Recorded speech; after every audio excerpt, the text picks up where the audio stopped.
Hello dear student, आप सभी का संसिद्धि यूट्यूब चैनल पे स्वागत है। हम लोग क्लास 12 फिजिक्स का चैप्टर नंबर फर्स्ट पढ़ रहे थे, जिसका नाम है इलेक्ट्रिक चार्ज एंड फील्ड, और उसी के सीरीज में हम लोग आज आगे बढ़ेंगे।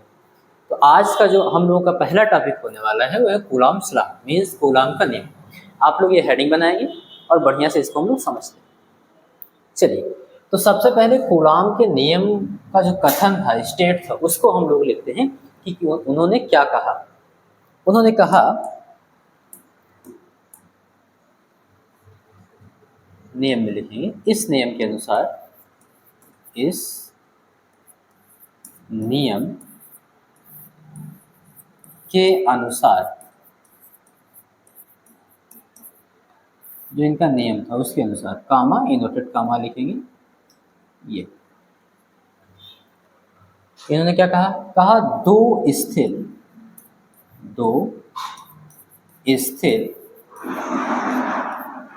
बिंदु आवेशों, इसके बीच, ध्यान देना, दो स्थिर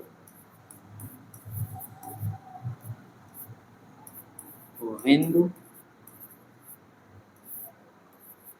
आवेशों। अभी एक एक शब्द का मतलब आपको समझाऊं।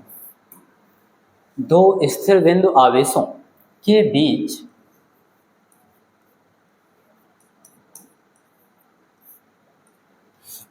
लगने वाला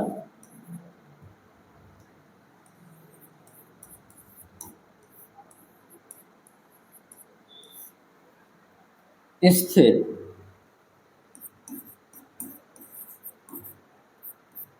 वैद्युत बल,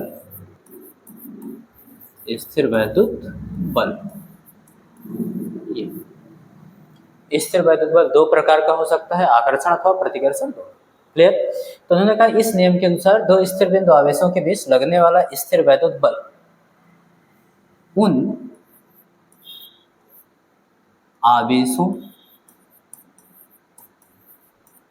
आवेशों के मात्राओं, उन आवेशों के मात्राओं के गुणनफल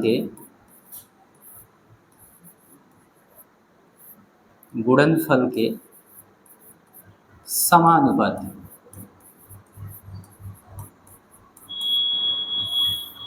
गुणनफल के समानुपाती, तथा, इसी में और जोड़िए आप, तथा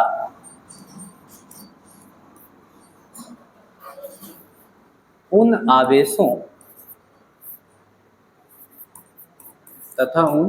आवेशों के बीच की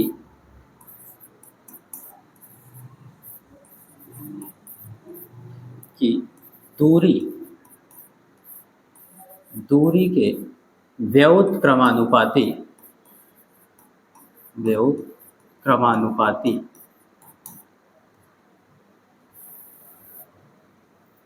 होता है।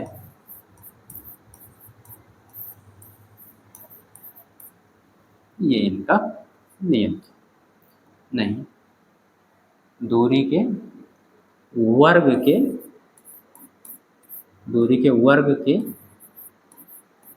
व्युत्क्रमानुपाती होता है। अभी एक बार चेक कर लेंगे हम लोग, व्युत्क्रमानुपाती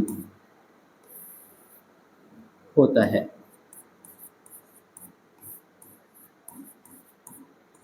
ये उनका नियम था। ओके,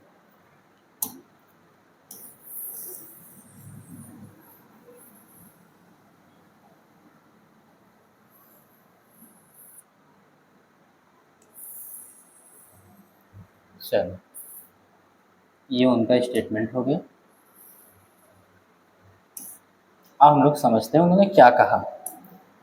उन्होंने कहा कि दो स्थिर बिंदु आवेशों के बीच लगने वाला स्थिर वैद्युत बल उन आवेशों के मात्राओं के गुणनफल के समानुपाती तथा उन आवेशों के बीच की दूरी के वर्ग के व्युत्क्रमानुपाती होता है। ये उन्होंने नियम दिया। अब इसका एक एक मतलब समझते हैं क्या है। दो स्थिर का मतलब होगा रेस्ट पोजीशन में, रुका हुआ होगा। क्या होगा? बिंदु आवेश मीन्स पॉइंट चार्ज होगा। मैं इसको समझा रहा हूँ, इसका मतलब क्या है। देखो, बिंदु आवेश का मतलब ये ऐसे आवेश से है कि अगर किसी पिंड पर आवेश है, मान लो ये कोई पिंड है, इस पर आवेश है, क्लियर है, और इस पर भी आवेश, तो अगर इनके बीच की जो दूरी r है, इनके बीच की जो दूरी r है और जो इनका आकार है, वो आकार इन दोनों आवेशों के बीच की दूरी की तुलना में नगण्य हो, यानी ना के बराबर हो। बात समझ आ रही है? दोनों आवेशों के बीच की जो दूरी है उसकी तुलना में जिस पिंड पर आवेश है उसका आकार ना के बराबर हो, यानी बहुत छोटा हो, तब हम उस पिंड को, उस आवेशित पिंड को क्या बोल देते हैं बेटा? पॉइंट चार्ज बोल देते हैं। क्या बोल देते हैं? पॉइंट चार्ज, यानी बिंदु आवेश। तो इनका नियम अभी हम लोग आगे पढ़ेंगे, बिंदु आवेशों के लिए ही सत्य होगा। बात समझ आ रही है? तो दो बिंदु आवेश होंगे और दोनों क्या होंगे? स्थिर होंगे। क्या होंगे? स्थिर होंगे। तो उनके बीच लगने वाला स्थिर वैद्युत बल, अब मैं ऐसा क्यों कह रहा हूं कि इनके बीच बल लगेगा, क्योंकि आप लोग पहले से जानते हो, क्या आपने एक्सपेरिमेंट किया कि अगर हम लोग कांच की छड़ और कांच की छड़ ला रहे थे, उसको रेशम के कपड़े के रगड़ने के बाद, तो वहां पे प्रतिकर्षण दिख रहा था। क्या दिख रहा था बेटा? प्रतिकर्षण दिख रहा था। अच्छा, अगर हम एबोनाइट की छड़ को फर से रगड़ के और दूसरे एबोनाइट की छड़ को भी फर से रगड़ के पास ला रहे थे, तो वहां भी हमको प्रतिकर्षण ही देखने को मिल रहा था। लेकिन अगर एक रेशम की कपड़े से रगड़ा हुआ कांच का छड़ और एबोनाइट की छड़ को अगर हम फर से रगड़ के लाते थे, तो उन दोनों के बीच क्या देखने को मिलता था? आकर्षण देखने को मिलता था। आकर्षण का मतलब क्या हुआ? ये एक दूसरे को खींच रहे हैं। प्रतिकर्षण का मतलब क्या हुआ? ये एक दूसरे को दूर भगा रहे हैं। तो जब दूर भगा रहे हैं, यानी ये वाला इसको धक्का दे रहा है, ये वाला इसको धक्का दे रहा है, तो किसी बल से धक्का दे रहा होगा ना। तो वास्तव में यहाँ प्रतिकर्षण बल लग रहा है। क्या लग रहा था? प्रतिकर्षण बल, एक दूसरे को दूर भगा रहे थे। और ये वाला अगर इसको अपनी ओर खींच रहा है, या फिर एबोनाइट की छड़ कांच वाले को अपनी ओर खींच रहा है, तो इसका मतलब है कि यहाँ पर खिंचाव बल यानी कि आकर्षण बल लग रहा था। कौन सा बल? आकर्षण बल लग रहा था। किसके कारण लग रहा था? वैद्युत के प्रभाव के कारण लग रहा था।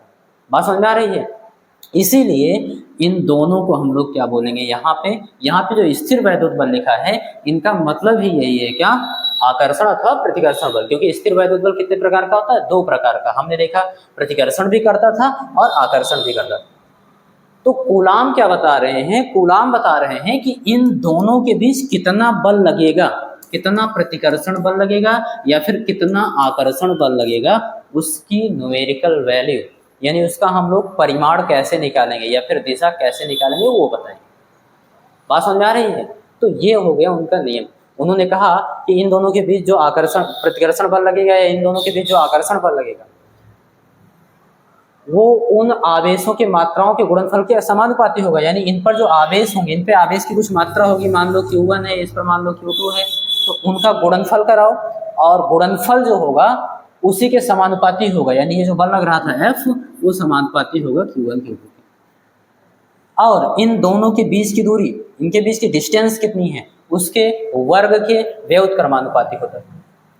और इसकी डायरेक्शन क्या होगी, क्योंकि बल सदिश राशि है, तो इसकी दिशा भी उन्होंने बताया, उसको भी आप लिखिए, इसी में उसको भी ऐड करिए।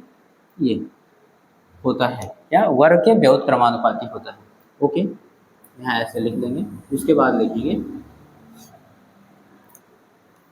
इस बल की दिशा, बढ़िया से हाईलाइट करके, इस बल, या फिर ये कूलाम है ना, ऐसे लिख, इसको कूलाम बल भी बोलते हैं। स्थिर वैद्युत बल को जिससे हम लोग निकालेंगे, इसको कूलाम बल भी बोलते हैं। तो आप लिख सकते हो कूलाम बल की दिशा दोनों आवेशों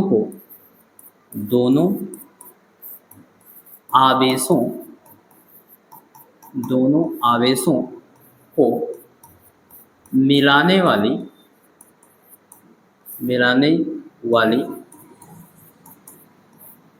रेखा के अनुदिश, मिलाने वाली रेखा के अनुदिश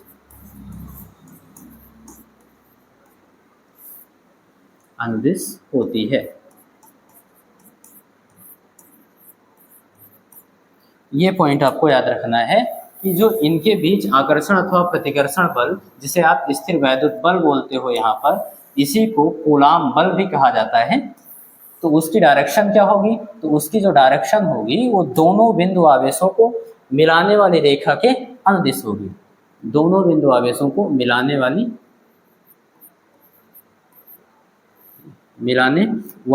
रेखा के अनुदिश होगी, यानी उनकी डायरेक्शन क्या होगी?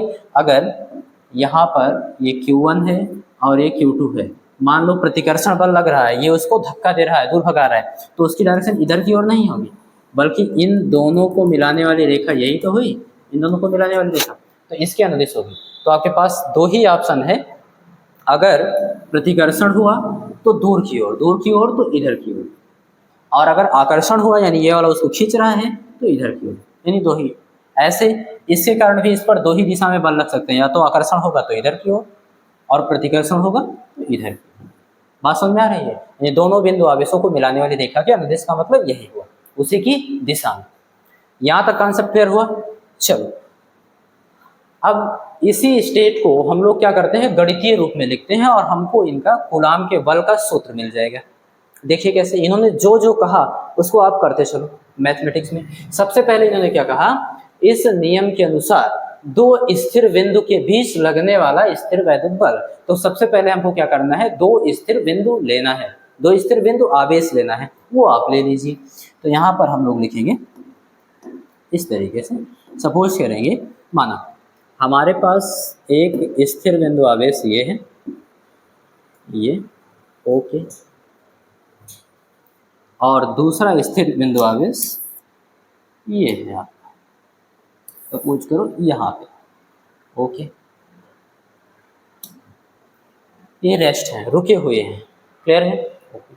अब ये बिंदु आवेश है, यानी इन पर आवेश की कुछ मात्रा होगी।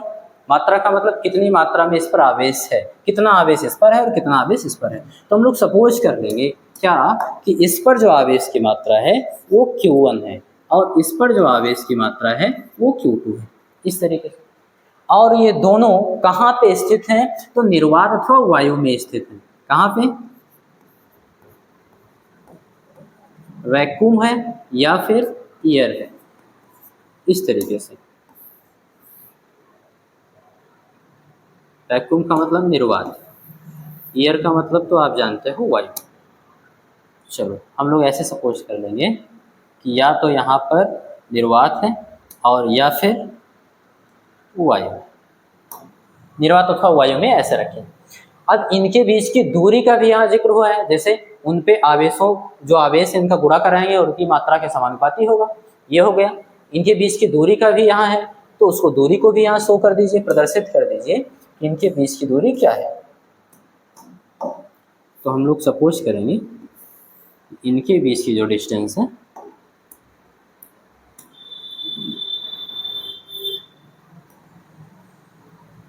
चलो यहाँ से यहाँ तक की जो डिस्टेंस है उसको हम लोग मान लेंगे कि r है। इन दोनों के बीच की जो दूरी है वो कितना है बेटा, तो मान लेंगे r है, ओके।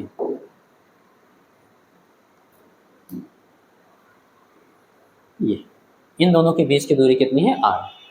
अब देखो जो जो इसमें काम लग रहा था इनके स्टेटमेंट में, वहाँ आपके पास है दो स्थिर बिंदु आवेश हैं, उन पर आवेश की मात्रा कितनी है, Q1 और Q2 है, उनके बीच की दूरी कितनी है, r है, ठीक है। और निर्वात अथवा वायु में, यानी अभी आवेश के बीच में कुछ भी नहीं, निर्वात का मतलब वहाँ कुछ भी, हवा भी नहीं, या फिर मान लो हवा है, बाकी उसके बीच में कुछ नहीं। अब इनके बीच लगने वाला जो बल होगा उसका कैलकुलेशन हम लोग इनके स्टेट के अनुसार करेंगे। इन्होंने कहा कि इनके आवेशों के बीच जो लगने वाला स्थिर वैद्युत बल है, तो आप सबसे पहले मान लो, क्या माना, यहाँ पर हम लोग लैंग्वेज लिख देंगे एक लाइन, माना Q1 एंड Q2 के बीच कार्यरत, कार्यरत का मतलब लगने वाला, कार्यरत स्थिर वैद्युत वैद्युत बल। अब आप जानते हो बेटा कि स्थिर वैद्युत बल या तो आकर्षण होगा और या फिर प्रतिकर्षण होगा। क्या होगा? कर्षण। बात समझ में आ रही है? तो स्थिर वैद्युत बल आकर्षण अथवा प्रतिकर्षण कितना है, लिख दो यहाँ पे भी।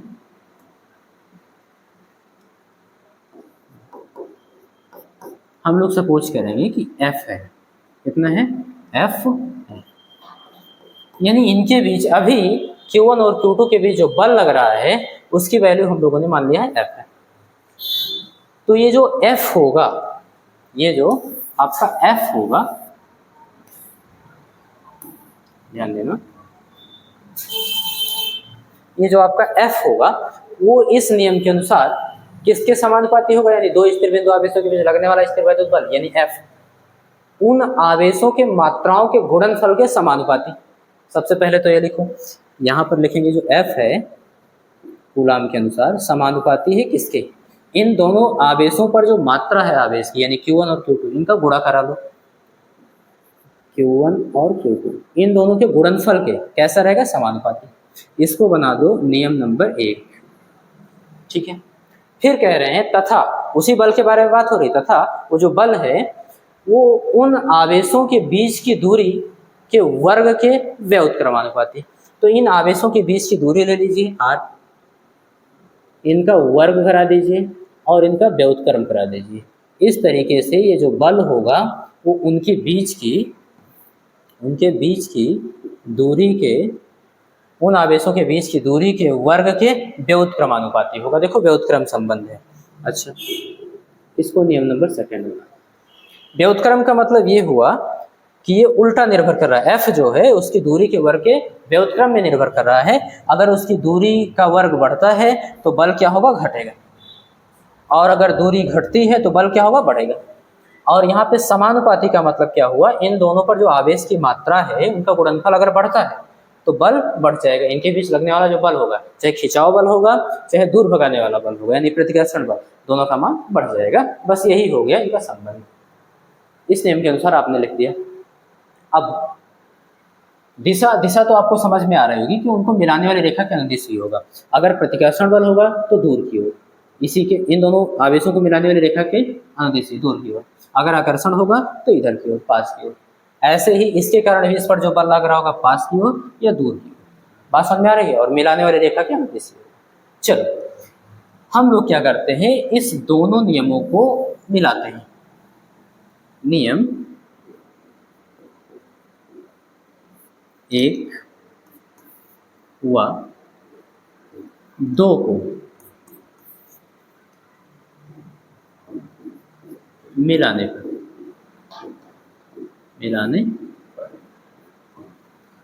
ठीक है, हम पाते क्या है, इन दोनों को इस मिलाने का मतलब ध्यान देना, इस तरीके से इन दोनों नियमों को एक साथ लिखना है कि जो अनुक्रमानुपाती में है वो अनुक्रमानुपाती में रहे, जो व्युत्क्रमानुपाती में है वो व्युत्क्रमानुपाती रहे। इसका अर्थ नहीं बदलना चाहिए। तो इन दोनों नियमों को हम लोग इस तरीके से मिला के लिख सकते हैं। कैसे? F is directly proportional Q1 Q2, देखो अंश में था तो इसको Q1 Q2 को हम लोग अंश में लिख देंगे, Q1 इंटू Q2 अपॉन, देखो आर स्क्वायर हर में था तो यहाँ पर भी हर में लिख देंगे आर स्क्वायर। अब देखो आर स्क्वायर क्या है? F क्या है? आर स्क्वायर के व्युत्क्रमानुपाती में। Q1 Q2 की क्या है? समानुपाती में। तो ऐसे हमने क्या किया, फर्स्ट और सेकंड को एक साथ लिख दिया, जैसे स्टेटमेंट में साथ लिखा हुआ था। बात समझ में आ गई? ओके। अब देखिए यहाँ पे था क्या, इसका मतलब कि F जो बल है वो Q1 Q2 पर निर्भर करता है डायरेक्ट, बढ़ेगा तो बढ़ेगा, घटेगा तो घटेगा। आर स्क्वायर पर निर्भर करता है इनवर्स में, व्युत्क्रमानुपाती में। अगर आर स्क्वायर बढ़ रहा है तो F घटेगा और आर स्क्वायर घट रहा है तो F बढ़ेगा। लेकिन हमको चाहिए इक्वेशन यानी फार्मूला चाहिए। अब हम लोग बनाने वाले हैं इसको फार्मूला, LHS बराबर RHS करने वाले हैं। तो ये तो निर्भरता थी F की इन तीनों पर, बराबर तो था नहीं। अब आप बराबर का साइन लगा रहे हो यानी F को इसके बराबर करने वाले हो। तो जब बराबर था नहीं, जैसे मान लो कहीं लिखा हो कि भैया 6 जो है समानुपाती है 3 के, अगर 3 बढ़ रहा है तो 6 भी बढ़ेगा, 3 घट रहा है तो 6 भी घटेगा। इस तरीके से कुछ लिखा हुआ है। सपोज करो, एक एग्जाम्पल ले रहा हूँ आपको समझाने के लिए। अब आप इक्वेशन बनाने वाले हो, 6 = 3, तो क्या बराबर हो गया? नहीं, बराबर नहीं है। तो बराबर करने के लिए यहाँ पे कुछ ना कुछ कांस्टेंट आएगा।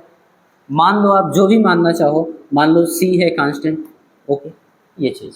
और c की वैल्यू कितनी हो जाए कि LHS जो RHS है वो LHS के बराबर है। तो आप सबको पता है 2, कैसे?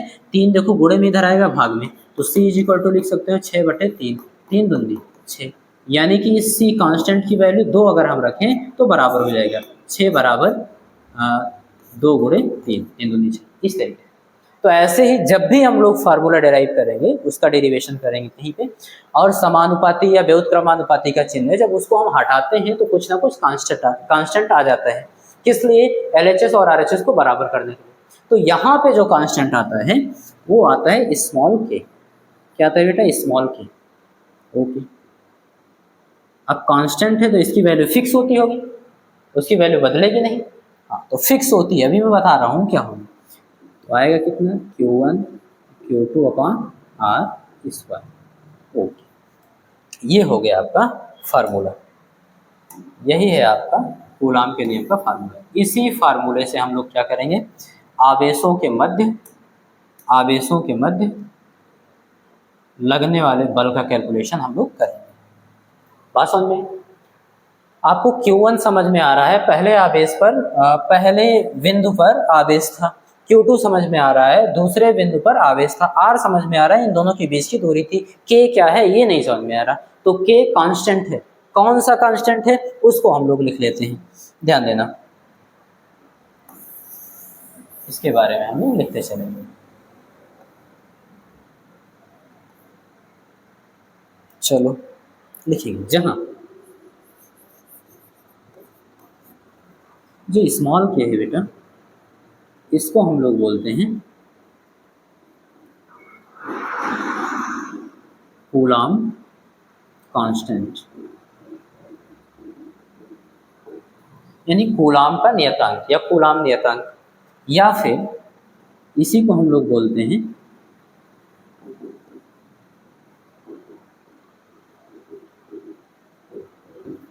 Electrostatic constant.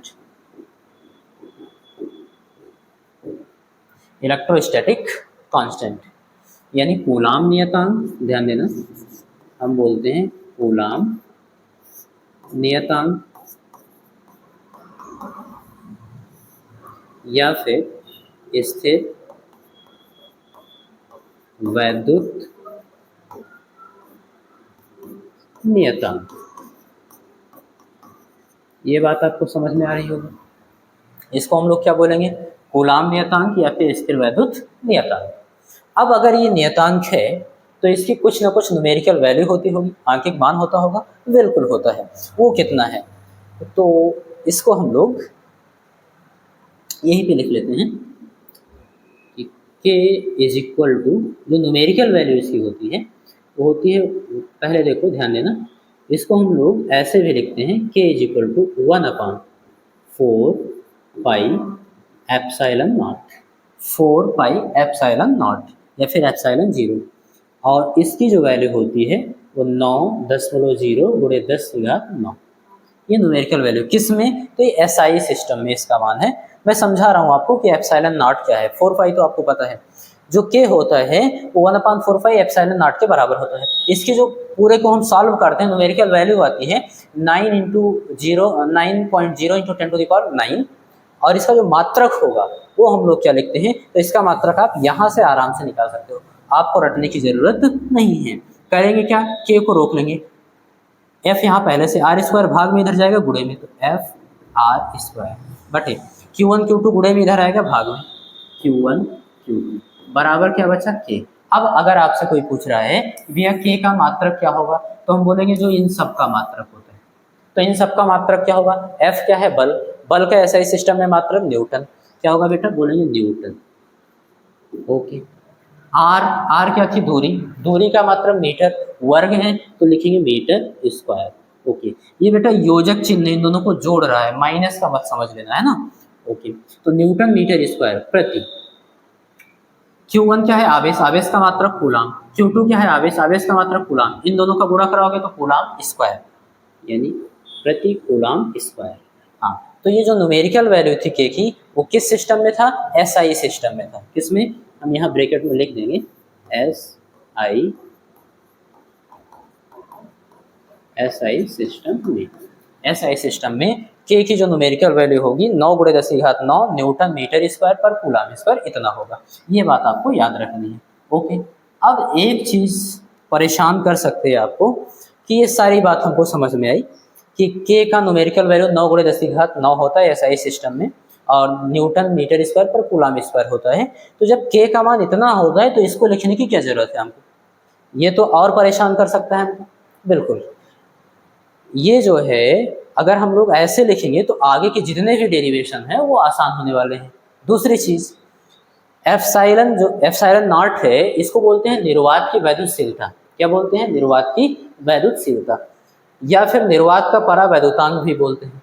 और इसका न्यूमेरिकल में बहुत यूज है, न्यूमेरिकल भी इस पर पूछा जाता है। तो कुल मिला के हमको ये जानना होगा कि के की जगह पे हम लोग ये लिख सकते हैं।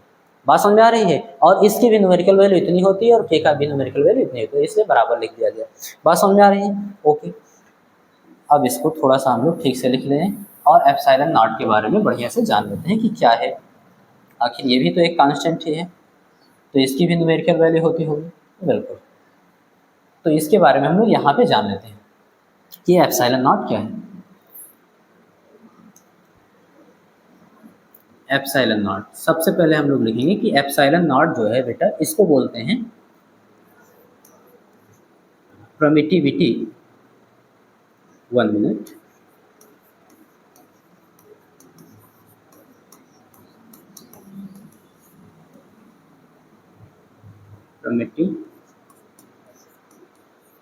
Permittivity of free space.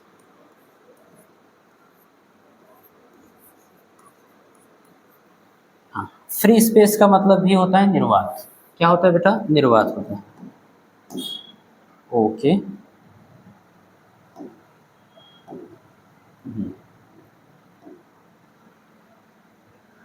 चल,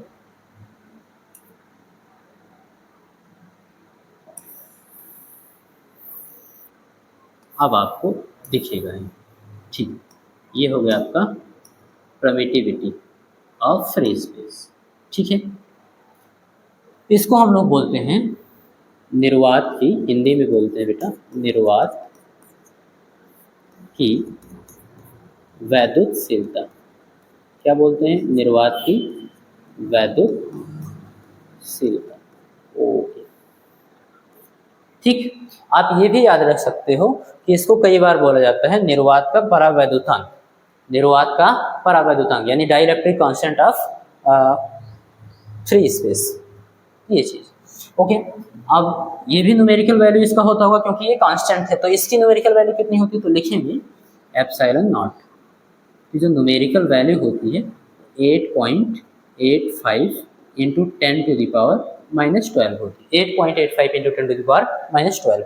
अब इसका भी मात्रक आप निकाल सकते हो। जब इसका मात्रक आप यहाँ से निकालोगे, के की जगह इतना रखोगे, ठीक है, और एप्सिलॉन नॉट को एक तरफ करके बाकी सबको एक तरफ करोगे, तो देखो इसका जो मात्रक है ना, इसी का उल्टा आएगा, यानी कूलाम स्क्वायर पर न्यूटन मीटर स्क्वायर। तो इसका जो मात्रक हम लोग लिख देते हैं वो कूलाम स्क्वायर पर न्यूटन मीटर स्क्वायर, इस तरीके से। तो ऐसे आप क्या करोगे, इसको आप लिख लोगे।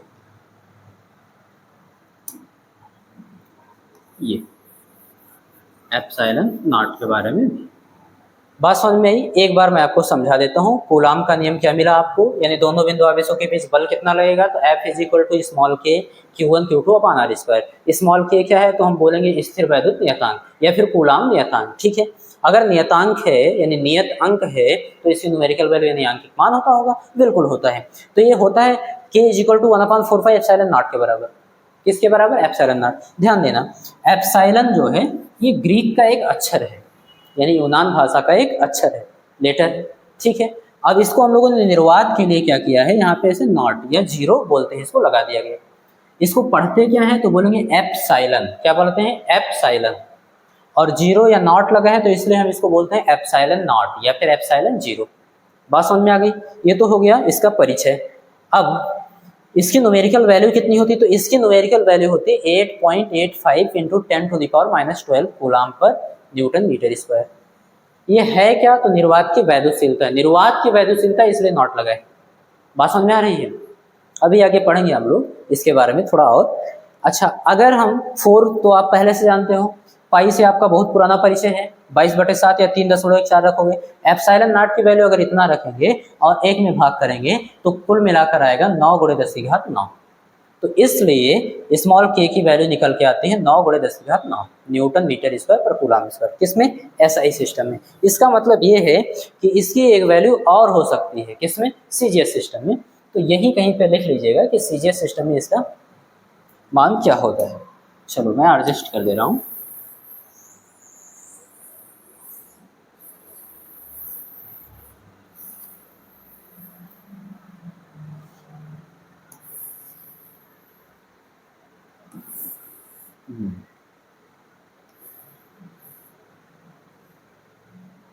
रहने दें, आपको दिखना भी तो चाहिए।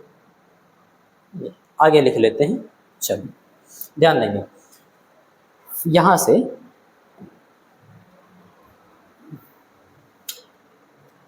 CGS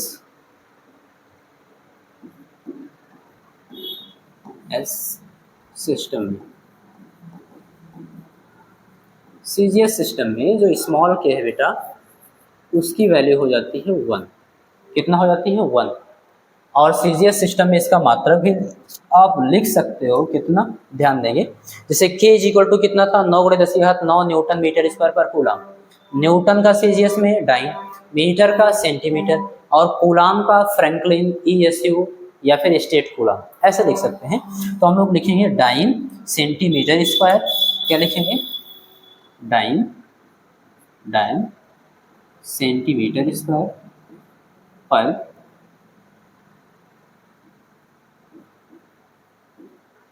पर फ्रैंकलिन स्क्वायर। ये CGS सिस्टम में हो गया। तो आप याद रखना क्या कि CGS सिस्टम में स्मॉल k की जो वैल्यू होती है बेटा, यानी कूलाम नियतांक की जो वैल्यू होती है वो 1 होती है। कितना होता है? 1 होता है। ये एक मात्रक, ये याद रखना। बात समझ में आई? ओके, ऐसे आप इसको याद रख सकते। ठीक है। आपने कूलाम के नियम को कब प्रूफ किया? जब दोनों आवेशों के बीच में वायु था या फिर वैक्यूम था, यानी निर्वात था। अब अगर हम कह दें कि इन आवेशों के बीच में कोई परावैद्युत पदार्थ भर दिया जाए। अब परावैद्युत पदार्थ आप जानते हो, जैसे कोई कुचालक पदार्थ, रबर हो गया, बात समझ में आ रही, कांच हो गया, इस तरीके से कोई पदार्थ भर दिया जाए, पूरे स्थान में भर दिया जाए, तो बल पर क्या प्रभाव पड़ेगा? आइए देखते हैं। तो हम लोग लिखेंगे ना, अब यदि Q1 व Q2 के बीच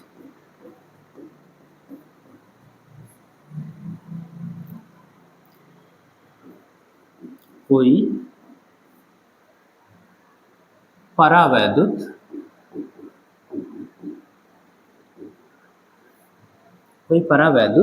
माध्यम हो, कोई परावैद्युत माध्यम हो जिसका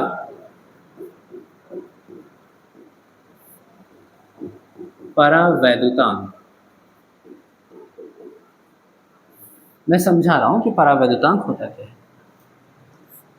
कैपिटल के, ध्यान देना, वहां स्मॉल के था, ये कैपिटल के।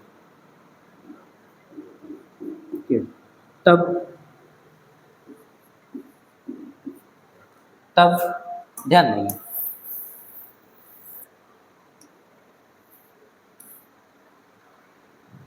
मैंने कहा यदि Q1 व Q2 के बीच कोई परावैद्युत पदार्थ यानी परावैद्युत माध्यम है जिसका परावैद्युतांक कैपिटल के है, तब उस तरीके से। तो यहाँ पे हम बना ही लेते हैं कि हमारे पास क्या था, कोई दो बिंदु आवेश था इस तरीके से। ठीक है, दोनों आवेशों के बीच की दूरी भी कुछ हमने डिसाइड कर रखे थे कि r है। ओके, बना देंगे। इन दोनों के बीच की दूरी r है और इन पर आवेश की जो मात्रा है वो q1 है और q2 है। और इनके बीच में अगर हम कोई परावैद्युत माध्यम रख दें, कोई परावैद्युत माध्यम रख दें संपूर्ण स्थान में, क्या रख दिया गया? परावैद्युत माध्यम।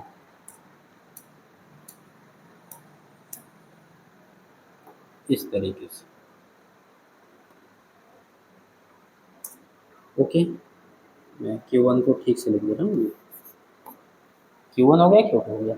अच्छा, ये परावैद्युत माध्यम है तो इसका परावैद्युतांक भी होता होगा। हमने मान लिया K, कैपिटल K माना है। ओके, इस तरीके से ध्यान रहे, मैंने पूरे स्थान में माना है कि आपने परावैद्युत पदार्थ भरा है। अगर कुछ कम या ज़्यादा होगा तो उसकी वैल्यू कुछ दूसरी होगी, वो आपके आउट ऑफ सिलेबस है। हालांकि मैंने COT सीरीज में पढ़ा रखा है, आप चाहो तो देख सकते हैं। इनके बीच की दूरी भी आपने कुछ मान रखी थी क्या? तो आपने कहा था कि इनके बीच की दूरी हम लोग r ले रहे हैं। ठीक है, ये हो गया इन आवेशों के बीच की दूरी। ओके,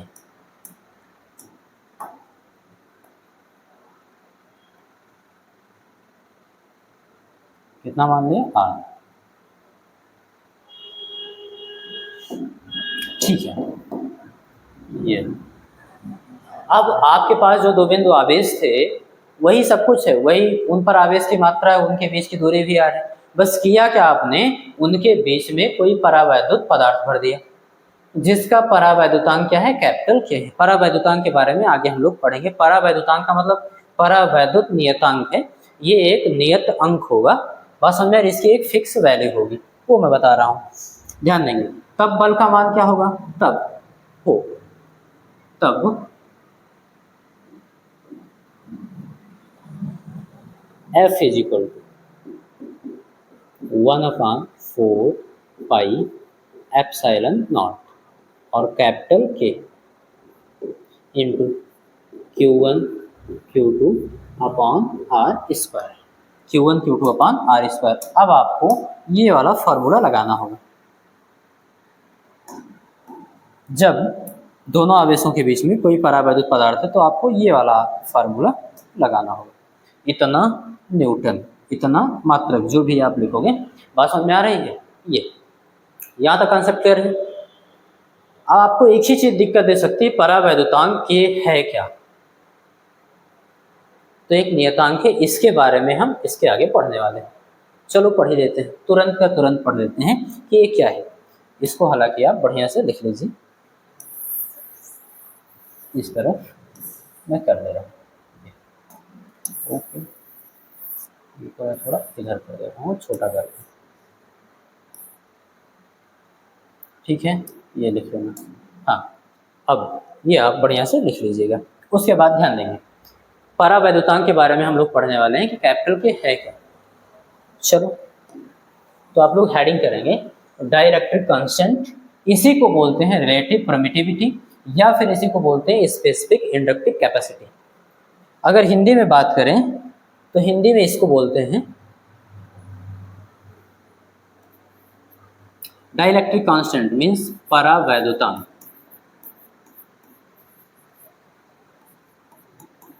ओके, परावैद्युतांक या फिर रिलेटिव परमिटिविटी, इसी को बोलते हैं आपेक्षिक,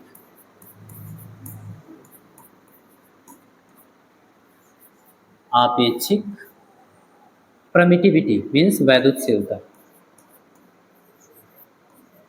वैद्युतशीलता, आपेक्षिक वैद्युतशीलता। ओके, ये बोलते हैं। या फिर आपेक्षिक का मतलब होता यह है सापेक्ष। किसके सापेक्ष? निर्वात के सापेक्ष। बात समझ में आ रही है? आपेक्षिक वैद्युतशीलता का मतलब ये हो गया। तो आपेक्षिक को आप लिख सकते हो आपेक्षिक या फिर सापेक्ष वैद्युतशीलता। तो इसके नाम में आपको दिक्कत ना हो इसलिए मैंने सारे नाम लिख दिए। 1 मिनट।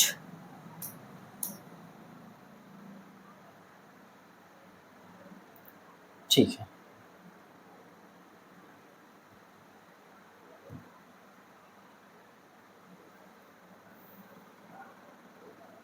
चलो, हाँ, आपेक्षिक की जगह हम लोग क्या लिखने वाले हैं? आपेक्षिक या फिर सापेक्ष, आपेक्षिक या सापेक्ष।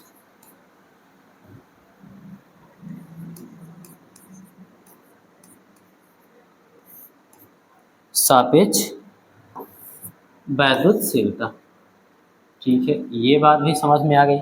इसको हम लोग क्या बोलेंगे? परावैद्युत, परावैद्युतांक, या फिर आपेक्षिक अथवा सापेक्ष वैद्युतशीलता, या फिर स्पेसिफिक इंडक्टिव कैपेसिटी मीन्स विशिष्ट प्रेरणीय धारिता, या फिर इसी को बोलते हैं बेटा विशिष्ट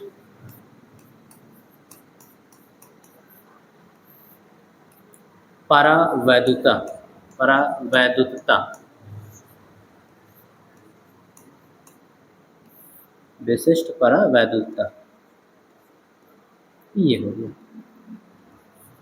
ये हो गए इनके नाम।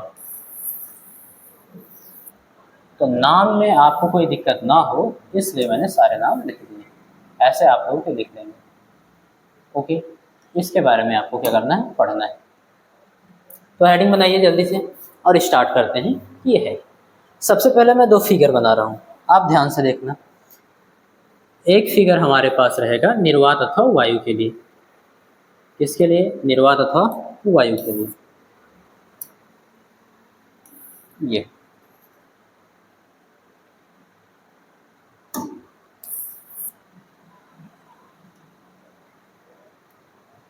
भाई हो गया,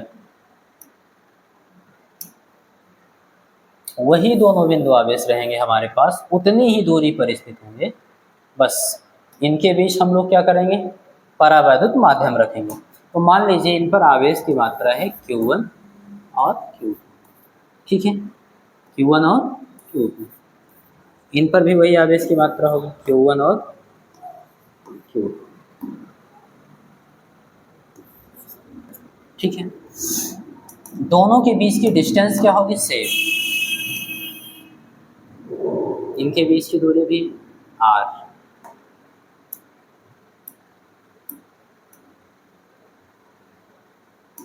इनके बीच की दूरी भी R, सेम डिस्टेंस ले रहे हैं।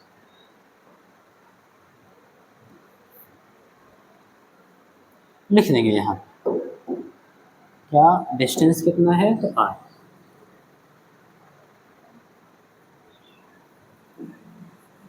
ध्यान से समझना, बहुत ही बढ़िया टॉपिक है ये।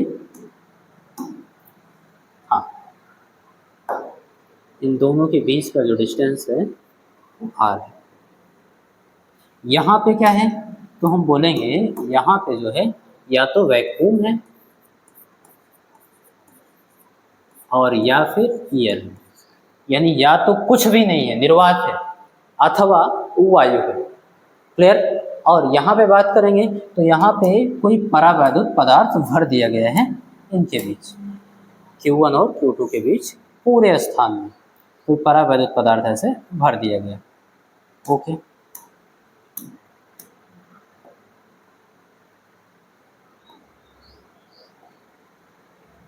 इस तरीके से, ठीक। अगर ये परावैद्युत पदार्थ है तो इसका कुछ ना कुछ परावैद्युतांक होगा, और हम लोगों ने मान रखा है कि इसका परावैद्युतांक कैपिटल के। क्या है? कैपिटल के, ठीक है। ओके,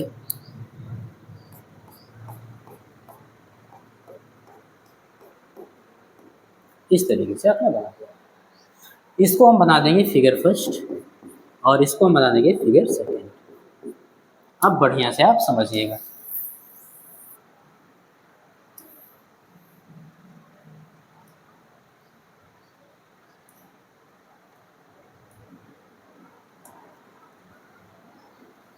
कैलकुलेशन देखिएगा एक एक का।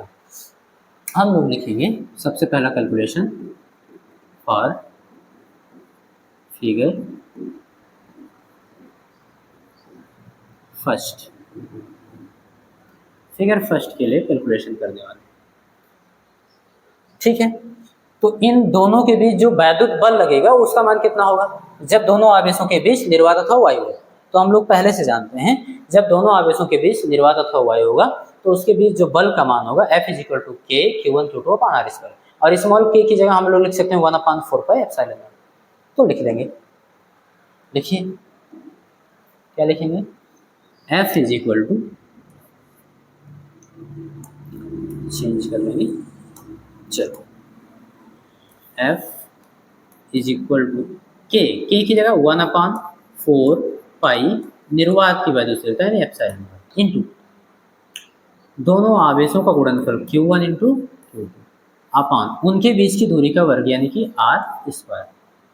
ये हो गया, ठीक है। इसको हम बना लेंगे इक्वेशन फर्स्ट। क्या बना लेंगे बेटा, तो बोलेंगे इक्वेशन फर्स्ट। अब लिखेंगे फॉर फिगर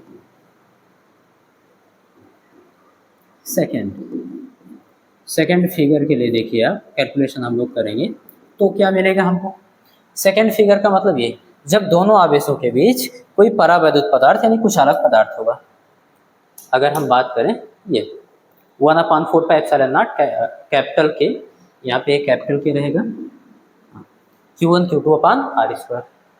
तो यहाँ पर K आ जाता है तो वो चीज़ हम यहाँ लिख देंगे F = 1/4πε0 और कैपिटल K क्या Q1 Q2 अपान R स्क्वायर। इसको बनाएंगे बेटा इक्वेशन सेकंड। यहाँ तक बात समझ में आ रही है, आप समझते चलिए, लास्ट में अभी सारी चीज़ क्लियर हो जाएगी आपकी। अब ध्यान दीजिए, यहाँ पे निर्वात अथवा वायु में जब दोनों आवेश थे उनके बीच बल लग रहा था, तो पहचान के लिए आप इसको FA लिख दो। ए का मतलब हो जाएगा ईयर, ए का मतलब क्या हो जाएगा बेटा, ईयर हो जाएगा, ठीक है। और यहाँ पे दोनों आवेशों के बीच कोई मीडियम था, माध्यम था, और कैसा माध्यम था, परावैद्युत माध्यम था, तब बल लग रहा था F। तो आप मान लो कि यहाँ पे परावैद्युत माध्यम के लिए FM, जब मीडियम था तब बल इतना लग रहा था। बात समझ में आ रही। अब आप एक काम करो, आपको कैपिटल K ही तो चाहिए, तो आप इक्वेशन फर्स्ट को सेकंड से भाग करा दो। इक्वेशन फर्स्ट को सेकंड से भाग करा दो, तो इक्वेशन फर्स्ट को हम लोग भाग करेंगे सेकंड से। आप जानते हो बेटा, हम LHS को भाग करते हैं LHS से, RHS को भाग करते हैं RHS से। कराइए, तो FA को कौन भाग करेगा, FM, FA upon FM is equal to, इन सबको अंश का गुणा अंश में, हर का गुणा हर में करा के लिखिए एक साथ। तो Q1 Q2 का एक में कराएंगे तो बेटा Q1 × Q2 upon 4πε0 × R square, तो 4πε0 × R स्क्वायर, ये हो जाएगा होल डिवाइडेड बाई, हाँ RHS से भाग कराओ, RHS को RHS से, मीन्स Q1 Q2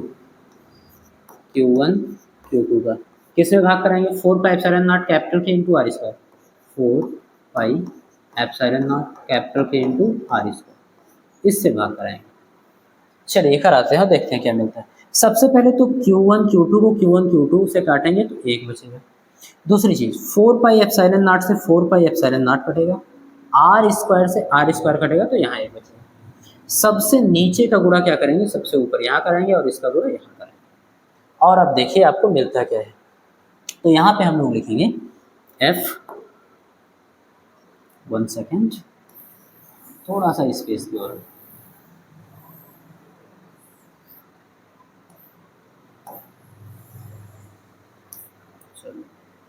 बस इतने में काम हो जाएगा।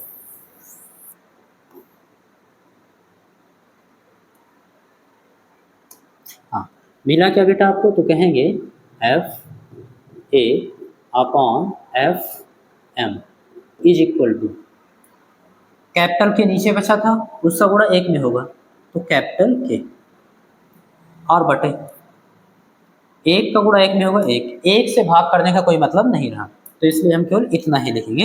यानी आपको मिल गया कैपिटल K, परावैद्युतांक क्या होता है ये चीज़ आपको मिल गया। अगर मैं आपसे कहूँ कि इसका मात्रक क्या होगा, तो आप सोच सकते हो कुछ, तो बोलोगे नहीं सर बिल्कुल नहीं, क्योंकि इसका मात्रक कुछ नहीं होगा, ये दो बलों का अनुपात है। क्या है, देखो इसका भी मात्रक न्यूटन और इसका भी मात्रक न्यूटन, कुछ नहीं होगा। तो जो कैपिटल के है एक ऐसा नियतांक है जो बीमाहीन है और इसका कोई मात्रक नहीं होता है। इसकी वैल्यू हम लोग कैसे फाइंड आउट करते हैं? तो अगर कोई आवेश रखा है Q1 Q2 r दूरी पर, निर्वात में कितना बल लग रहा है ये ले लेंगे, और वही आवेश उतनी ही दूरी पर रखा हो, बस माध्यम में, परावैद्युत माध्यम में रखा हो, तब उनके बीच कितना बल लग रहा है, दोनों का अनुपात करेंगे तो परावैद्युतांक मिल जाएगा। एक तो इस तरीके से आप इसको परिभाषित कर सकते हो। दूसरा तरीका क्या है आपके पास? तो हम बोलेंगे थोड़ा सा धैर्य रखिए, आपको दूसरा तरीका भी मिलने वाला है। फॉर फिगर फर्स्ट के लिए देखो दूसरे तरीके से।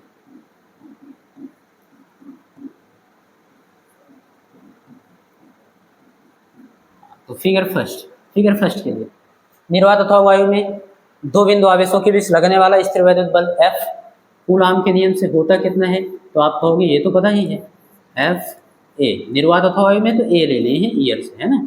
तो F A is equal to 1/4 pi epsilon naught. यहाँ एप्सिलॉन नॉट क्यों लिखा गया? क्योंकि निर्वात था, तो निर्वात की वैद्युशीलता इनटू Q1 Q2 अपॉन उन दोनों आवेशों के बीच की दूरी r²। अब यहाँ पे आप फर्स्ट सेकंड बना चुके हो, एक काम करो इसको बना दो थर्ड। क्या बना देंगे बेटा? थर्ड।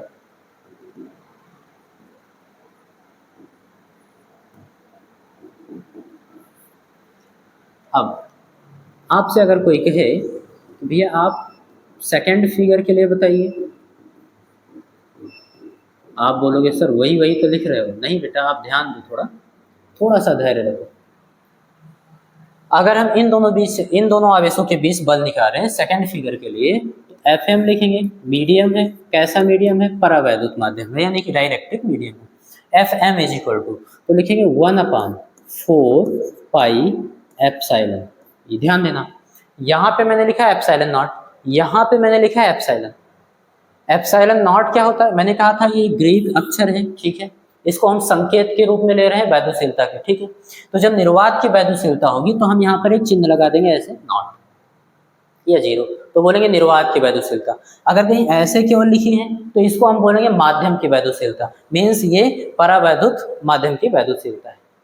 बात समझ में आ गई? ये परावैद्युत माध्यम की वैद्युशीलता है जो यहाँ पर रखी गई, ये चीज है, इसके लिए मैं यहाँ पर लिख रहा हूँ। तो आपको इतनी सी केवल बात याद रखनी है, जब निर्वात होगा तो निर्वात की वैद्युशीलता, जब परावैद्युत माध्यम होगा तो परावैद्युत माध्यम की वैद्युशीलता, केवल एप्सिलॉन लिखेंगे, ठीक है ना। अभी मैं लिख दे रहा हूँ, into Q1 Q2 upon r²। अब आपके मन में एक प्रश्न हो सकता है, तो सर यहाँ पर हम लोग कैपिटल K क्यों लिख रहे थे? बिल्कुल, आप ऐसे भी लिख सकते हो। कहाँ गया ये सेकंड फिगर के लिए 1/4 पाई एप्सिलॉन नॉट कैपिटल, और आप ऐसे भी लिख सकते हो। बस आपको यहाँ बताना ये होगा कि जहाँ जो एप्सिलॉन है इसको हम लोग बोलते हैं परमिटिविटी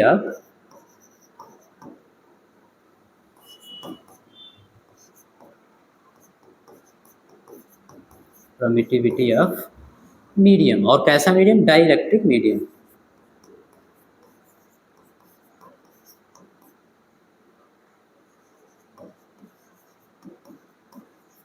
मीन्स परावैद्युत माध्यम की वैद्युशीलता, या फिर शॉर्ट में बोलते हैं इसको माध्यम की वैद्युशीलता। तो यहाँ पर हम लोग लिख देंगे क्या? परावैद्युत का मतलब तो आप लोग पहले ही पढ़ चुके हो, कोई कुछ अलग पदार्थ होगा। परावैद्युत माध्यम की वैद्युशीलता,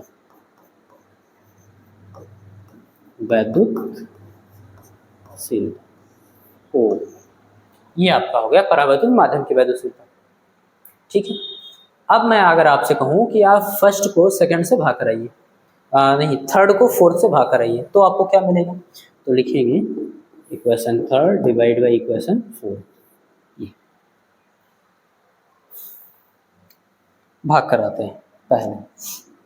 तो LHS को LHS भाग करेगा, means FA upon FM is equal to RHS को RHS भाग करेगा, Q1 Q2 का एक में गुणा करा देना, r² का 4 पाई एप्सिलॉन नॉट में, मीन्स अंश का अंश में, हर का हर में। देखते हैं, तो एक साथ लिखेंगे इसको, क्या होगा? Q1 Q2 अपॉन 4 पाई, छोटा लिख दें,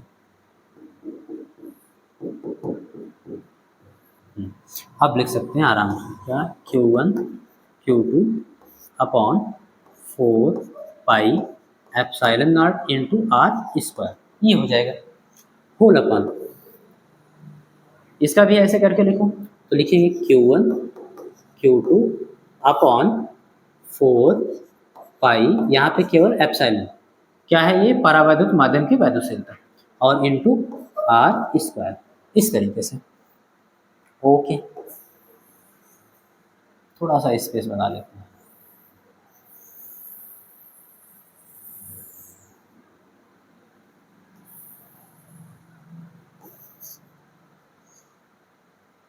यहाँ पर ऐसे, ओके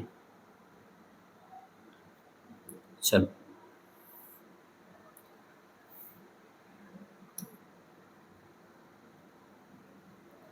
ठीक है,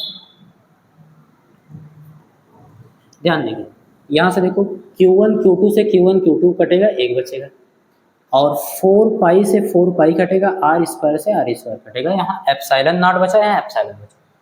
तो सबसे नीचे का गुणा तो हम लोग कहाँ कराते हैं, सबसे ऊपर, और इसका गुणा इसमें कराते हैं, कराओ देखते हैं क्या मिलता है। तो यहाँ पे क्या मिलेगा बेटा, यहाँ पे मिलेगा F A upon F M is equal to, epsilon का गुणा होगा एक में, मिलेगा एप्सिलॉन, अपॉन एक का गुणा होगा एप्सिलॉन नॉट में, मिलेगा एप्सिलॉन नॉट। तो आपको यहाँ पर एक चीज़ और मिला है, ये इसको मैं समझाता हूँ, इसका मतलब क्या है। अगर हम, ध्यान देना, अगर हम इसको बनाएं इक्वेशन नंबर x और इसको बनाएं इक्वेशन नंबर y, तो यहाँ पर हम लोग लिख सकते हैं बेटा क्या, from equation x and y, equation x and y से देखो F A upon F M के बराबर, F A upon F M epsilon upon epsilon naught के बराबर है। इसका मतलब ये हुआ कि F A upon F M की जगह पर हम लोग एप्सिलॉन अपॉन एप्सिलॉन नॉट भी लिख सकते हैं। बात समझ में आई? तो सबसे पहले तो हम लोग लिखेंगे क्या, F A upon F M, लिखेंगे F A, 1 minute, F A upon F M. अच्छा, F A upon F M किसके बराबर है, तो बोलेंगे एप्सिलॉन अपॉन एप्सिलॉन नॉट, ठीक है, एप्सिलॉन अपॉन एप्सिलॉन नॉट, ठीक है। और ये किसके बराबर है, तो F A upon F M ही किसके बराबर है, कैपिटल के बराबर है, तो इसको लिख देंगे कैपिटल के। ध्यान ये रखना है आपको कि इसके संकेत केवल कैपिटल के ही नहीं है, कई जगह तो आपको ऐसे भी मिल सकते हैं, या फिर क्या, एप्सिलॉन आर, क्या, एप्सिलॉन आर। आर का मतलब यही है रिलेटिव, आर का मतलब क्या है, रिलेटिव परमिटिविटी, क्योंकि वैद्युतशीलता को आप किससे लिखते हो, एप्सिलॉन से लिखते हो, चाहे निर्वात की वैद्युतशीलता हो, चाहे माध्यम की वैद्युतशीलता हो, चाहे सापेक्ष वैद्युतशीलता हो, सबको किससे लिखते हो, एप्सिलॉन, बस चिन्ह बदल देते हो।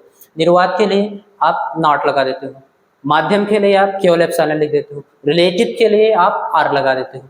बात समझ में आ रही है? तो इसको हम लोग किससे लिखते हैं बेटा, या तो कैपिटल के से लिखेंगे इस तरीके से, और या फिर किससे लिखेंगे, तो बोलेंगे एप्सिलॉन आर, एप्सिलॉन आर। ये आपका हो गया फार्मूला। अब आप समझिएगा कि आप कितने तरीके से कैपिटल के को परिभाषित कर सकते हो। ध्यान रहे, अगर कैपिटल के की जगह आपको एप्सिलॉन आर मिलता है तो भी आप कंफ्यूज मत होना, बात एक ही है, तो भी आपको कंफ्यूज होने की ज़रूरत नहीं है। ओके, थोड़ा सा यहाँ पर मैं इसको और संकीर्ण कर दूँ।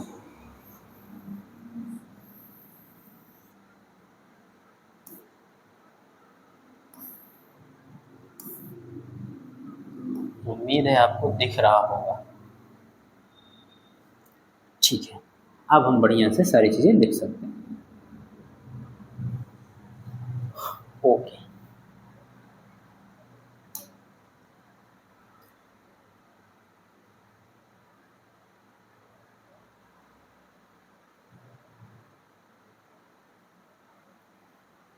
ध्यान देंगे। तो एफ है क्या है, जब निर्वात अथवा वायु में दोनों आवेश थे उनके बीच बल। एफ एम क्या है, माध्यम में बल। एप्सिलॉन क्या है, तो बोलेंगे परावैद्युत माध्यम की वैद्युतशीलता। एप्सिलॉन नॉट क्या है, निर्वात की वैद्युतशीलता। के क्या है, परावैद्युतांक। के क्या है, परावैद्युतांक। या एप्सिलॉन आर क्या है, परावैद्युतांक। तो लिखेंगे के या फिर एप्सिलॉन आर, ये क्या है, तो इसी को हम लोग बोलते हैं बेटा, क्या बोलते हैं, परावैद्युतांक। किसका, माध्यम का परावैद्युतांक, ऐसे लिख सकते हो। पूरा नाम अगर लिखना हो तो माध्यम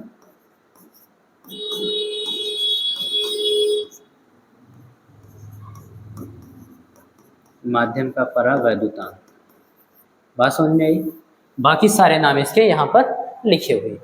अच्छा, एक चीज आपको यहाँ पर याद रखना होगा, ये स्पेसिफिक पॉइंट होगा, विशिष्ट पॉइंट, विशिष्ट बिंदु है आपके लिए, इसको आपको नहीं भूलना है, ये आपको बार बार काम लगेगा। स्पेसिफिक पॉइंट, सबसे पहली बात ये है कि कैपिटल के का मान, ये लिखने वाले हो आप। पहला बिंदु किसके लिए, तो बोलेंगे हाँ, तो निर्वात या फिर वायु के लिए,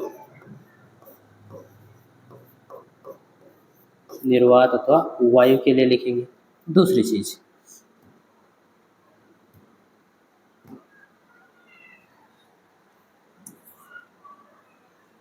निर्वात अथवा वायु के लिए हो गया, ओके। दूसरा बिंदु धातु के लिए,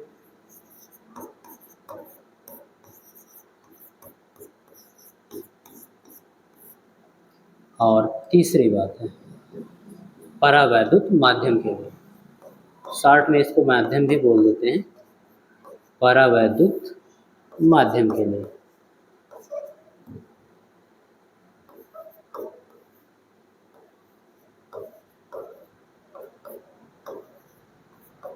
परावैद्युत माध्यम के लिए, इन तीनों के लिए हम लोग लिखेंगे कैपिटल के का मान। किसका, कैपिटल के का मान।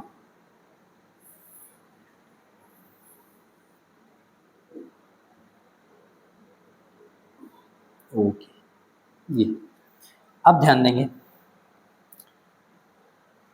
जो निर्वात अथवा वायु है इसके लिए यही लिख लो डायरेक्ट, के बराबर होगा क्या, तो बोलेंगे कैपिटल के इज इक्वल टू 1। क्या होने वाला है बेटा, 1। कहीं भी निर्वात अथवा वायु है तो वहां पर हम कैपिटल के का मान क्या लिखेंगे, 1 लिखेंगे।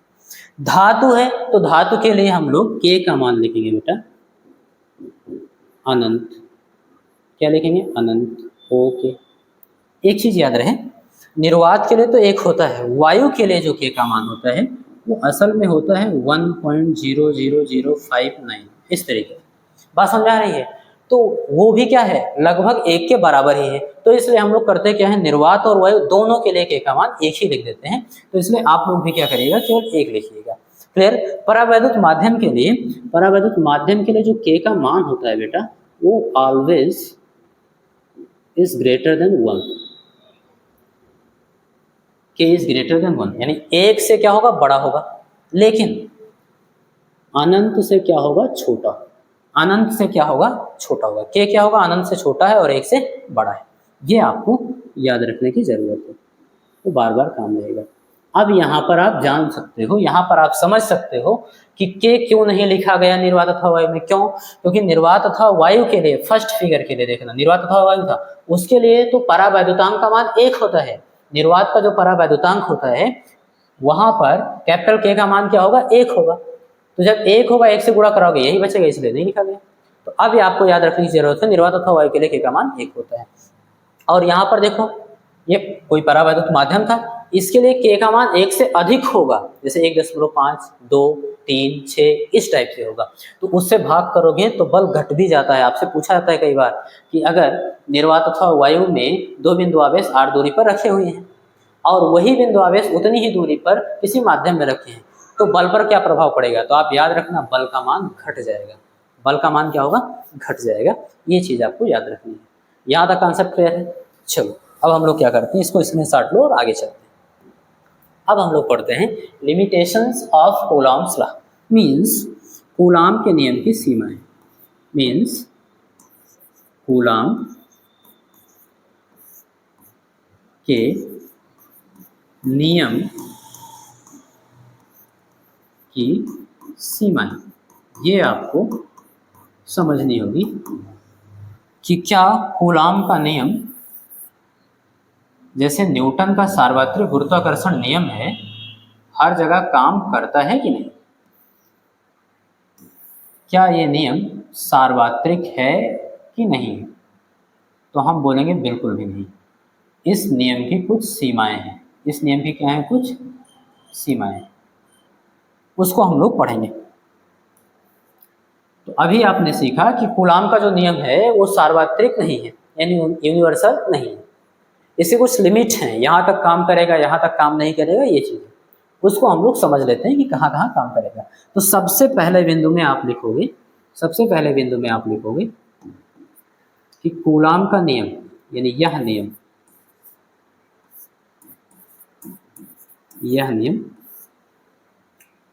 केवल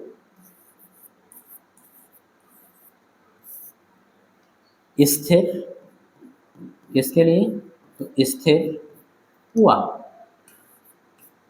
बिंदु आवेशों के लिए ही सत्य है। बिंदु आवेशों के लिए ही सत्य है। सबसे पहला आपको यही लिमिटेशंस मिलेंगे।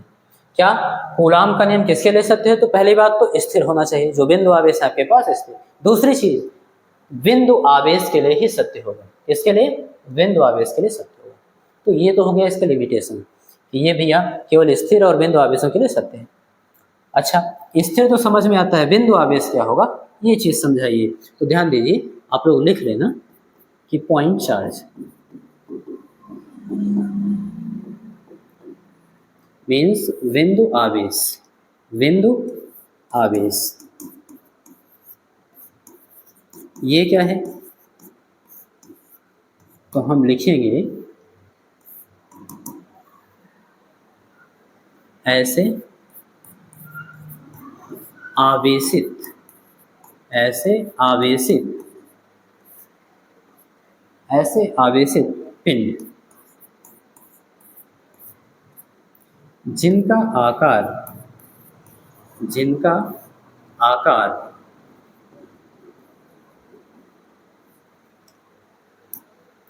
दोनों, या फिर ऐसे लिख लो, जिनका आकार आवेशों, जिनका आकार आवेशों के बीच की दूरी, आवेशों के बीच की दूरी के तुलना में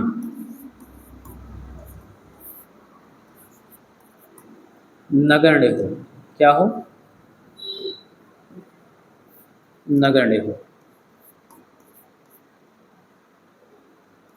बिंदु आवेश कहलाते हैं। क्या? बिंदु आवेश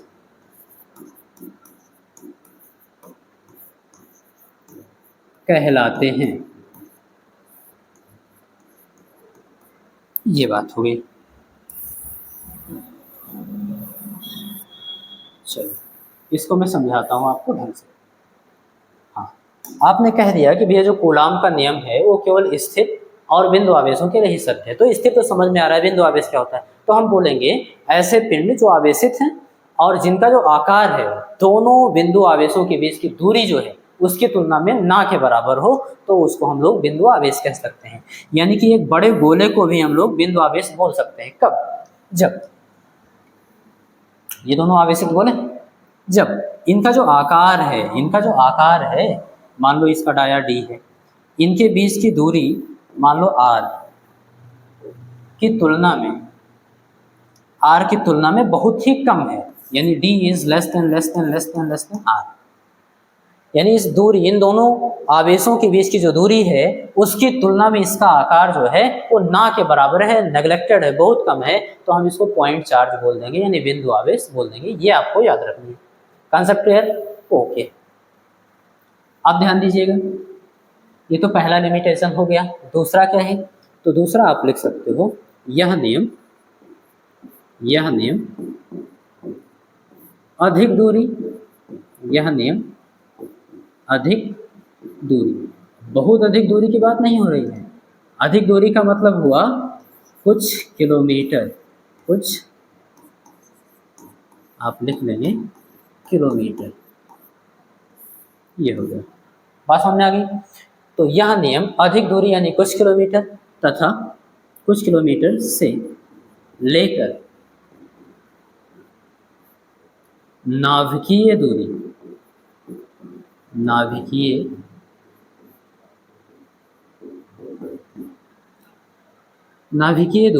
नाभिकीय दूरी को ब्रैकेट में लिखिए, लगभग 10⁻⁻15 मीटर, इसको हम लोग बोलते हैं नाभिकीय दूरी। बात समझ में? तो यह नियम अधिक दूरी यानी कुछ किलोमीटर से लेकर नाभिकीय दूरी 10⁻⁻15 मीटर तक के लिए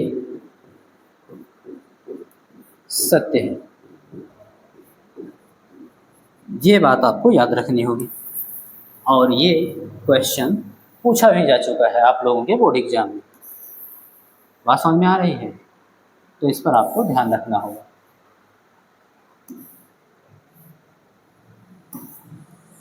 तो दूसरा लिमिटेशन हो गया, और ये आपका पहला हो गया, यह नियम केवल स्थिर और बिंदु आवेशों के लिए ही सत्य है। ठीक है, आई होप आपको दिख रहा होगा सारी चीजें। अब इसको हम समझते हैं कि यानी अधिक दूरी यानी कुछ किलोमीटर, अधिक का मतलब बहुत अधिक दूरी के लिए सत्य नहीं है, कुछ किलोमीटर तक के लिए सत्य है। दूसरी चीज, छोटी दूरी की बात करें तो नाभिकीय दूरी कितनी होती है? अप्रॉक्सीमेट 10⁻⁻15 मीटर तक के लिए सत्य है। अब इससे छोटी दूरी की बात करें तो वहां पर कूलाम का नियम का अस्तित्व तो नहीं रह जाता है। क्यों? क्योंकि इससे छोटी दूरी में काम करता है नाभिकीय बल। कौन काम करता है? नाभिकीय बल, जो प्रोटॉनों के बीच रखता है। जैसा बात समझ में आ रही है? न्यूट्रॉनों को, इन सबको क्या करता है? नाभिक में बांध के रखता है, यानी इसकी प्रकृति क्या होती है? आकर्षण।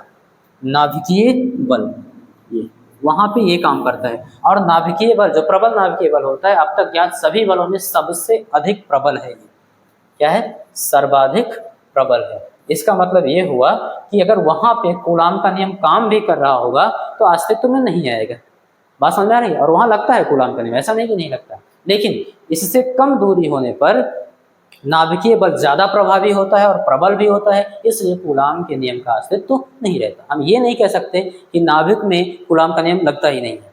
बात समझ में आ रही है? काम तो करता है लेकिन उसका अस्तित्व तो नहीं रह जाता, क्योंकि ये बहुत ज्यादा प्रबल है। और याद रहे, इसका अभी तक बहुत ही कोई सही फार्मूला ज्ञात नहीं है इसको कैलकुलेट करने के लिए। बात समझ में आ रही है? ये चीज हो। चलो, तो आज आपने सीखा क्या, मैं आपको समझा देता हूं।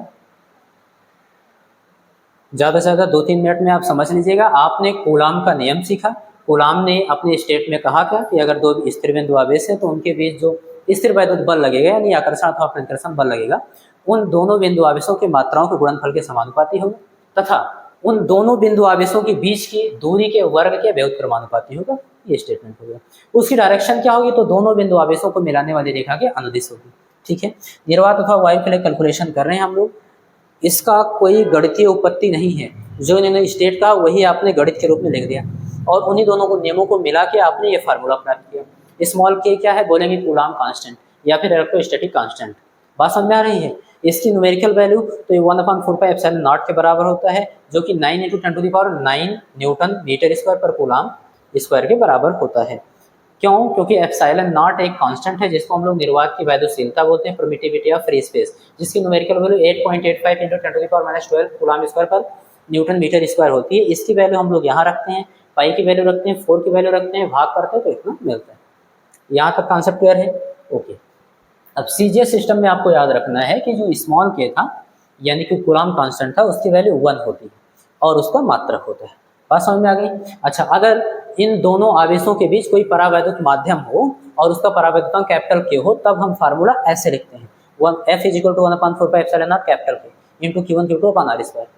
बात समझ में आ रही है? या फिर अब तो हम लोग जान ही चुके हैं क्या कि epsilon upon epsilon naught is equal to capital K, यानी कि एप्सिलॉन नॉट जो है भाग में उधर जाएगा गुणे में, epsilon is equal to K, ऐसा एप्सिलॉन नॉट इंटू K। तो जहाँ पे एप्सिलॉन नॉट इंटू K लिखा है वहाँ पे हम एप्सिलॉन लिख सकते हैं। एप्सिलॉन क्या है? माध्यम की वैद्युशीलता, यानी परावैद्युत जो माध्यम है उसकी वैद्युशीलता। तो आप इसको दो प्रकार से भी लिख सकते हो। बात समझ में आई? ये चीज हो गया। यहाँ पे लिखेंगे, आप जानते हो K का मान निर्वात अथवा वायु के लिए 1 होता है। जैसे ही रखोगे K का मान 1 से गुणा करोगे यही दे जाएगा 1/4πε0 Q1 Q2 upon R square, यानी ये वाला फार्मूला मिल जाएगा। K की जगह ये लिख देंगे। बात समझ में आ गई? ओके, अब आगे बढ़ते हैं। आपने सीखा परावैद्युतांक क्या होता है, तो आप कह सकते हो कि जो परावैद्युतांक होता है वो निर्वात में बल और माध्यम में बल के अनुपात के बराबर होता है, यानी एक ऐसा अनुपात है जिसका कोई माध्यम जिसका कोई मात्रक और विमा नहीं होता। या फिर आप बोल सकते हो कि माध्यम की वैद्युशीलता और निर्वात की वैद्युशीलता के अनुपात के बराबर होते हैं। इसको K या एप्सिलॉन R से लिखते हैं, ये बोलते हैं। ये मैंने लिख दिया है। निर्वात अथवा वायु के लिए 1, धातु के लिए इनफाइनाइट, परावैद्युत माध्यम के लिए K का मान 1 से अधिक और इनफाइनाइट से कम। और आपने सीखा इसकी सीमाएं कि अगर कोई दो बिंदु आवेश स्थिर है और बिंदु आवेश ही है तभी ये नियम काम करेगा। बिंदु आवेश का मतलब भी आपने सीख लिया। दूसरी चीज, बहुत अधिक दूरी तक काम नहीं करता, ये केवल कुछ किलोमीटर तक काम करता है। और नाभिकीय दूरी की बात करें तो कम ज़्यादा से ज़्यादा 10⁻15 मीटर तक काम करेगा। उससे ज़्यादा कम दूरी है तो वहाँ पर भी कूलाम का नियम अस्तित्व में नहीं आता, क्योंकि मैंने आपको समझाया कि वहाँ पर प्रबल नाभिकीय बल काम करता है। आई होप आपको लेक्चर समझ में आए होंगे। मिलते हैं नेक्स्ट लेक्चर में। Thank you.